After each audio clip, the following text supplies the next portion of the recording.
স্বরাষ্ট্রমন্ত্রী হয়তো এটা বিচার করবেন অথবা আমরা ঢাকা স্বরাষ্ট্রমন্ত্রীকে ঘেরাও দিব। এটার আমরা বিচার নিয়ে ছাড়বো ইনশাআল্লাহ।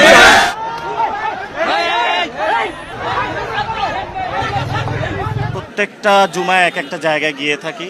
তো আমরা মসজিদ থেকে যখনই বের হয়েছি, বের হওয়ার পরে আইনমন্ত্রী আসাদুজ্জামানের সন্ত্রাসী বাহিনী এখানে যে নেতৃত্ব দিয়ে থাকে আব্দুল মজিদ, চাঁদাবাদ সন্ত্রাসের জনক, এবং এখানে ইসলামী বিশ্ববিদ্যালয়ের ছাত্র দল এর যিনি সভাপতি আছেন তার নেতৃত্বে হকি স্টিক বিভিন্ন যে দেশীয় অস্ত্র নিয়ে আমাদের উপরে তারা হামলা করে।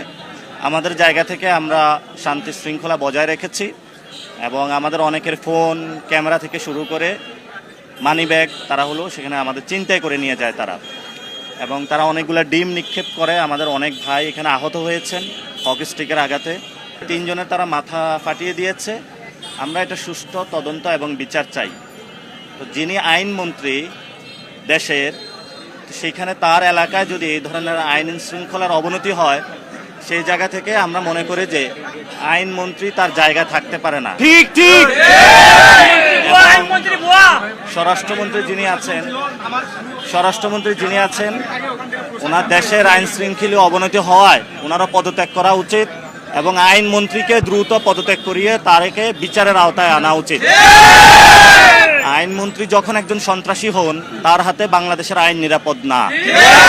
ওনার হাত দিয়ে জুলাই সংস্কারের যে আমাদের আইনগুলা হয়েছিল সেগুলা কিন্তু প্রত্যেকটা আইন রহিত করা হয়েছে তার হাত দিয়েই।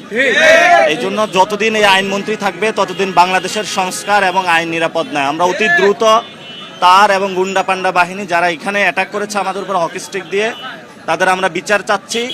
স্বরাষ্ট্রমন্ত্রী হয়তো এটা বিচার করবেন অথবা আমরা ঢাকা স্বরাষ্ট্রমন্ত্রীকে ঘেরাও দিব। এটার আমরা বিচার নিয়ে ছাড়বো ইনশাআল্লাহ।